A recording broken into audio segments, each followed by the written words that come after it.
नमस्कार दोस्तों, मेरा नाम राघवेंद्र नाथ मिश्र है। बहुत बहुत स्वागत है आप सभी का इन खबर पर। मध्य प्रदेश में विधानसभा चुनाव होने हैं और इस चुनावी यात्रा में हम लोग निकले थे। चुनावी यात्रा के दौरान जबलपुर पहुंचे। जबलपुर निकलने के बाद जिस तरीके से विधानसभा चुनाव है उसकी गर्मियां उफान पर हैं, लेकिन चुनाव के साथ साथ जबलपुर में अगर चर्चा होती है तो देवा मंगोड़ा जो है इसकी भी चर्चा होती है। अब देखिए, ये दुकान आप देख सकते होंगे। ये दुकान इसलिए हमेशा चर्चा का विषय रहता है, चर्चा की केंद्र बिंदु रहती है, क्योंकि ये दुकान लगभग 105 वर्ष पुरानी है और इस दुकान पर राजनीति के हर एक दिग्गज नेता, लगभग कहे जाने वाले शरद यादव से लेकर और तमाम बड़े नेता यहाँ पे आ चुके हैं। शरद यादव खैर यहीं से जो है राजनीतिक शुरुआत भी किए। वो 1974 का दौर, वो जेपी आंदोलन की प्रयोगशाला कही जाने वाली जबलपुर की धरती से शरद यादव अपने राजनीतिक करियर की शुरुआत करते हैं। लेकिन खासा प्रभाव रहा है इस दुकान पे, उनका बहुत बड़ा लगाव रहा है। शरद यादव जब भी आते थे इनकी दुकान पर आते थे। तो हमने सोचा कि क्षेत्र की जो प्रसिद्धियां हैं, क्षेत्र की जो चीजें हैं उसको भी दिखाना जरूरी है। क्या नाम है आपका? मेरा नाम अतुल जैन। अतुल जी, ये दुकान कब से है? क्योंकि यहाँ पे हमने पढ़ा कि 104 साल जो है 1918 इसका स्थापना वर्ष है। दुकान तो सर 1918 से है। 46 साल पापा ने किया, उसके बाद गद्दी संभाल ला मैं। अच्छा, तो ये कौन सी पीढ़ी है आपकी? ये चौथी पीढ़ी। ये चौथी पीढ़ी है जो इस दुकान को संभाल रही है। और इस दुकान की सबसे खास बात यह है, 100 साल पुरानी दुकान आपने और भी देखी होगी, लेकिन सबसे बड़ी और सबसे खास बात जो इसको पूरे महाकौशल कहें या पूरे मध्य प्रदेश में कहें विख्यात प्राप्त है, हालांकि अंतर्राष्ट्रीय विख्यात प्राप्त थी एक तरीके से, लेकिन सबसे खास बात यह है कि ये खौलता तेल, देखिए मैं हाथ यहाँ आगे तक भी ले जा रहा हूँ तो इतनी तेज आंच आ रही है कि मैं हाथ यहाँ पे 2 मिनट 5 मिनट रख नहीं सकता हूँ। लेकिन जैन साहब जो है इसमें हाथ डालकर और मंगोड़े निकालते हैं। इसके पीछे की क्या खासियत है, क्या राज है? देखिए, ये तो हमारे गुरु का हमारे ऊपर आशीर्वाद है। जो मुहर्रम रहता है उस पर जो अंगारों पर चलते हैं, उस पर हमको भी चला गया। अच्छा। और जो हमारे गुरु थे स्वर्गीय प्यारे लाल दादा तांगा वाले, उनका आशीर्वाद हमारे ऊपर है। तो तब दुकान चालू करते हैं तो पहला गान हाथ से ही वो करते, उसके बाद दुकान चालू करते। अच्छा, तो जब दुकान शुरू करते हैं उसके बाद पहला मंगोड़ा जो है हाथ से निकालते हैं। तो ये आशीर्वाद जो है आप पीढ़ी दर पीढ़ी चलता आ रहा है। जी। तो ये इसका भी तो कुछ राज होगा। आप जो है दादाजी से अपने या पिताजी से कैसे उन्होंने कहा कि इसकी शुरुआत करो और आपको डर नहीं लगा, क्या है? डर किया उसकी वो बात नहीं है, कहते हैं इसको गुरु कृपा। अच्छा, तो पिताजी ने कहा कि अब आप दुकान पे बैठना शुरू करो, उसके बाद आप बैठ गए। जी। तो इसके लिए भी कुछ पालन करना पड़ता है या क्या है? देखिए, पालन तो ऐसा है कि मैंने दुकान पे साफ वगैरह सब रहना चाहिए, कोई भी वो ना हो। और अपन कोशिश यही करते हैं जो अधिकतर नॉर्मल उसमें। अच्छा, तो आप लोग कितने भाई हैं? हम लोग 3 भाई हैं। 3 भाई हैं। तो तीनों लोग जो है इसमें खौलते तेल से मंगोड़े निकाल लेते हैं? नहीं, ऐसा क्यों? अब इसको एक ही को मिल सकता है, हर किसी को तो संभव नहीं है। अच्छा, तो पिताजी के बाद आप ही बैठना शुरू किए थे दुकान पे। आप बता रहे थे कि गद्दी पे बैठने वाला जो है पाक साफ होना चाहिए और गद्दी पे जैसा कि आप ही बैठते भी हैं, तो इसका क्या प्रभाव होता है? जैसे आप पहला मंगोड़ा जो है हमेशा निकालते हैं। आपको दिखाऊंगा 5 मिनट बाद। अगर आपको देखना है तो आप लाइव दिखा सकते हैं, मैं आपके सामने करने जा रहा हूँ वो। बिल्कुल, देखिए ये अभी तो इनका हाथ करीब है, लेकिन मैं यहीं आगे कर रहा हूँ तो ये तेल इतना खौल रहा है कि हम लोग यहाँ पे 5 मिनट ऐसे हाथ नहीं रख सकते हैं। लेकिन अभी आप देखेंगे भी कि किस तरीके से जो है इस खौलते तेल से मंगोड़े निकालेंगे। यहाँ पे आप काफ़ी ज़्यादा पोस्टर भी लगाए हुए हैं, शरद यादव से लेकर और तमाम राजनीतिक दल के नेता हैं, सांसद राकेश सिंह का भी फोटो लगा हुआ है। तो मैं ये चाहता हूँ पहले आप उसको देख लें, फिर मैं अपन आगे की बात करें। बिल्कुल बिल्कुल, देखिए अब ये देखिए किस तरीके से खौलता तेल जो है एकदम उफान मार रहा है और ये मंगोड़े एकदम लाल होने वाले। देखिए आंच इतनी तेज आ रही है कि अब ये आंच बढ़ा दिए हैं, मैं यहाँ भी हाथ नहीं रख पा रहा हूँ, इतनी तेज आंच आ चुकी है। अब सोचिए यहाँ पे हम खड़े भी नहीं हो पा रहे हैं, जिस तरीके से इनका हाथ जहाँ तक है वहाँ भी हाथ हम ले जाकर 2 मिनट तक नहीं रख सकते हैं। और लेकिन अब इसी खौलते तेल में ये हाथ डालकर मंगोड़े निकालने वाले हैं और यही विख्यात इन्हीं कलाओं की वजह से ये पूरे मध्य प्रदेश, पूरे अंतर्राष्ट्रीय स्तर पर फेमस है। अभी आप लाइव देखिए, देखिए किस तरीके से जो है मंगोड़े निकालते हैं। देखिए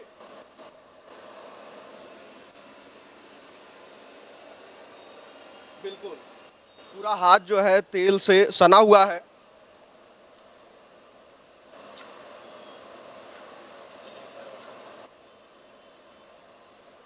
5 मिनट रुकना पड़ेगा।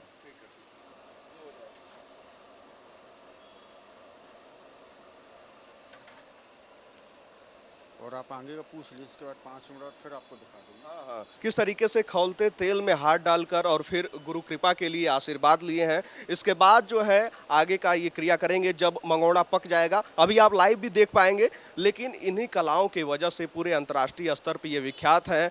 जबलपुर में जब हमने कदम रखा तो जबलपुर की क्षेत्रीय चीज़ें जो फेमस हैं उसके बारे में हमने जानने का प्रयास किया, तो सबसे पहले जैन साहब के बारे में ही पता लगा। लोग कहने लगे कि अगर आप जबलपुर आए हुए हैं तो मंगोड़ा खाकर जरूर जाइएगा, और मंगोड़ा खाना है तो जैन साहब के पास जाइएगा, क्योंकि उनके पास जो कला है उसकी विख्यात से आप भी प्रभावित हो जाएंगे। हम यहाँ जब उतरे तो देखिए हमें ढूंढने में थोड़ी भी दिक्कत नहीं हुई, क्योंकि शहर का बच्चा बच्चा जो है देवा मंगोड़े वाले को जानता है, उस दुकान को जानता है। और जबकि नाम नहीं पूछा हमने लोगों से ये कहा कि वो उनकी दुकान कहाँ है जो गर्म तेल से मंगोड़े निकालते हैं। लोग सीधा पता बताने लगे। देखिए सर, सबसे बड़ी चीज़ क्या है, माने जो विश्वास बना हुआ है कि जो माल है वो स्वयं तैयार करते हैं, किसी कर्मचारी या नौकर या किसी पर डिफरेंस नहीं है। और माल में ना लहसुन रहता है ना प्याज रहता है, जो बनाना स्वयं बनाना। ये मंगोड़े की खासियत क्या है, किस चीज़ से बनता है? और जो मूंग की दाल ये सिलबट्टे से पिसी हुई है, मशीन वाला कोई काम नहीं है। अच्छा, मशीन का भी कोई काम नहीं, हाथ से पिसी हुई दाल है। बिल्कुल। देखिए सिलबट्टे का जिक्र हुआ है तो आधुनिकता जिस तरीके से बढ़ती जा रही है, उस आधुनिकता की दुनिया में सिलवट और लोढ़ा आप रिलेट कर पाएंगे। उस सिलबट्टे पे ये पीसा हुआ है, उसकी मिठास अलग ही होती है। जब उसकी हरी चटनी भी पीसी जाती है तो वो अलग ही होती है। खैर वो ज़माना धीरे धीरे बीतता गया, आधुनिकता की दुनिया आई और लोग जो है मिक्सर पे शिफ्ट हो गए, लेकिन उसकी मिठास और वो जो पकवान बनती है उसका मज़ा ही अलग होता है। और उसी का जिक्र भी कर रहे हैं कि सिलबट्टे पे पीसा हुआ ये मूंग की दाल है जिसका ये मंगोड़ा बना हुआ है।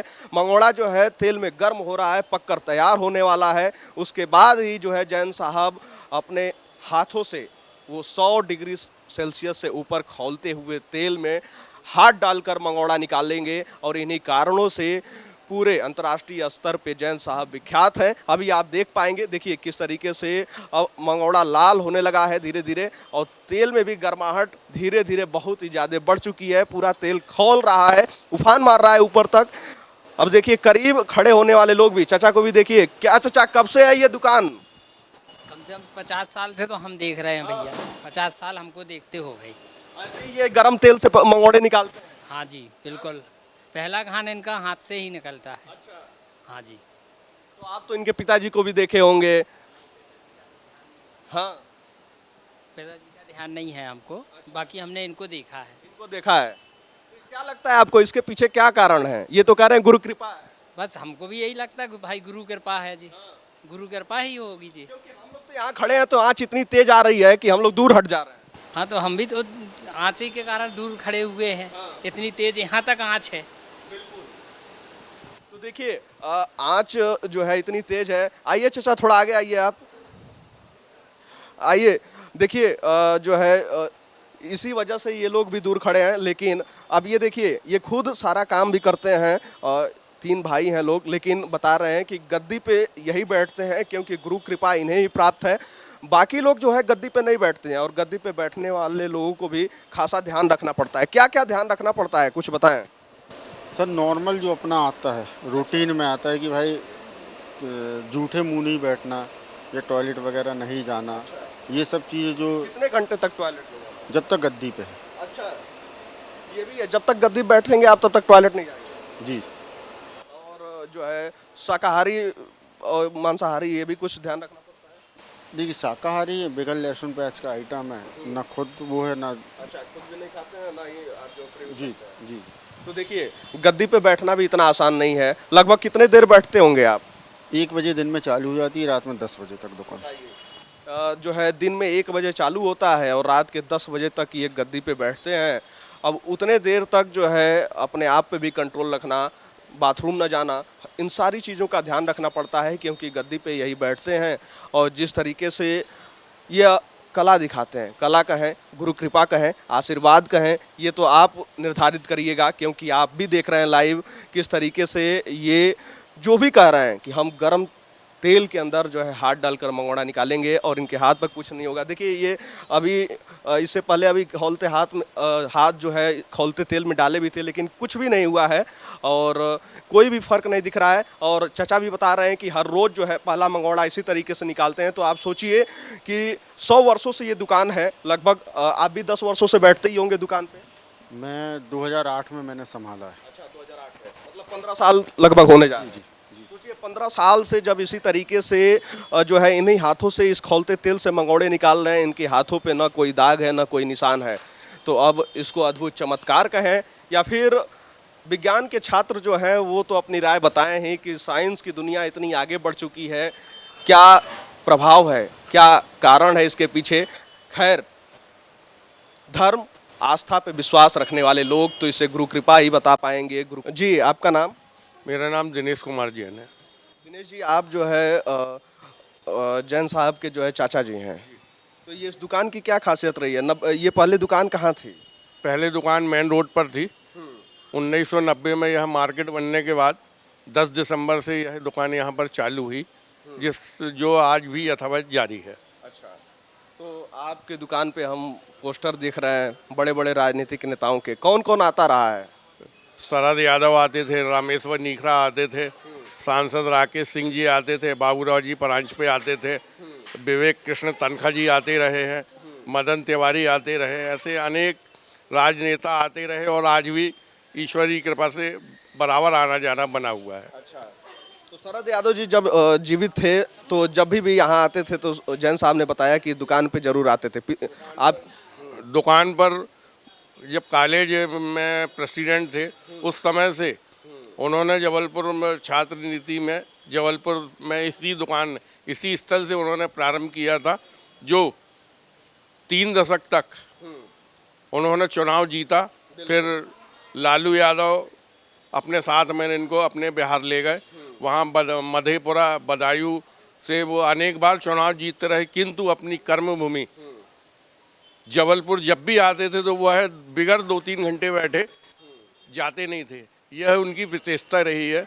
और जब भी हम लोगों का परिवार सहित जाना होता था तो हम लोग को आज राज अतिथि का दर्जा दिया जाता था बिहार में। बताइए। बिल्कुल। तो उन्होंने अपना पूरा जीवन कहा कि मेरी शुरुआत यहाँ से हुई और इस कर्मभूमि को मैं जीवन भर नहीं भूल सकता हूँ। विशेष लगाव रहा है आपकी दुकान से? आप वो जीतने के बाद बिहार चले गए, उत्तर प्रदेश चले गए, फिर भी जबलपुर आएंगे तो साल में एक आध बार जरूर आते थे और यहाँ का मंगोड़ा खाकर जाते थे और बराबर बैठते थे और उनके मित्रगण लोग भी आकर पूरा मजमा लगता था यहाँ पर। अच्छा। उनके साथ कम से कम 4 तो गाड़ियाँ आती थी, फॉलो वाहन वगैरह रहते थे, क्योंकि उनको राज अतिथि का दर्जा दिया जाता था, क्योंकि वो केंद्रीय मंत्री थे और वरिष्ठ सांसद थे। बिल्कुल। जेपी आंदोलन उस वक्त तूफान में था। वो आंदोलन इतना उफान में था कि 1974 में राजनीतिक कैरियर शुरू किए शरद जैन पहली बार यहीं से चुनकर संसद भवन पहुंचे। 1977 का चुनाव लड़े। बिल्कुल, सबसे कम उम्र के पहले सांसद थे और जबलपुर से चुनाव जीतने के बाद इमरजेंसी लगी। इमरजेंसी में ये मीसा में बंदी बनाकर जेल भेजे गए। पुनः 77 में उपचुनाव हुए, उसमें भी ये लगातार जीते। 80 में चुनाव जीते, इसके बाद बिहार चले गए। बिल्कुल।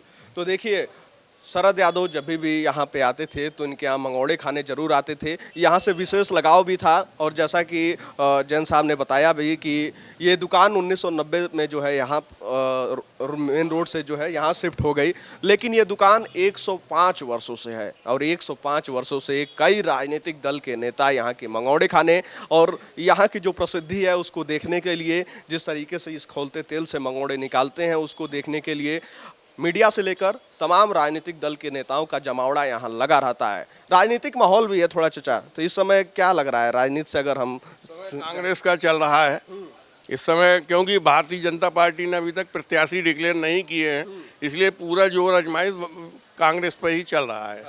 क्योंकि कहीं पर भी पूरे क्षेत्र में कहीं भी बीजेपी का प्रत्याशी अभी तक डिक्लेयर नहीं किया इन्होंने, इसलिए एक तरफा कांग्रेस का चल रहा है। जबलपुर पश्चिम में जो है ये विधानसभा आती है ना, यह मध्य उत्तर विधानसभा में मध्य उत्तर। विनय सक्सेना जो है यहाँ से, सेना ये अभी वर्तमान में विधायक है। लेकिन पिछली बार बड़ा टफ फाइट रहा था। हाँ, पिछले बार 78 जी धीरज जी जो है बागी हो गए थे उस पटेरिया बागी प्रत्याशी थे, इसलिए बीजेपी को मार खाना पड़ी थी यहाँ से। तो बीजेपी ज्वाइन कर चुके हैं। जी जी जी।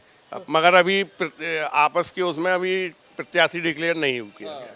तो देखिए राजनीतिक माहौल भी यहाँ पे कुछ अलग ही है, टाइट है मामला, क्योंकि अभी तक बीजेपी ने प्रत्याशियों की घोषणा नहीं की है, लेकिन कांग्रेस ने प्रत्याशी विनय सक्सेना को ही बनाया है। तो ये तो वक्त बताएगा कि कौन जीतेगा कौन हारेगा, लेकिन इस दुकान पे राजनीतिक चर्चाएं भी बहुत होती रहती हैं। लोग अभी आएंगे, हम उनसे भी उनकी राय लेंगे कि किस तरीके से वो यहाँ का प्रतिनिधित्व देखना चाहते हैं, आखिर कौन आ रहा है यहाँ पे।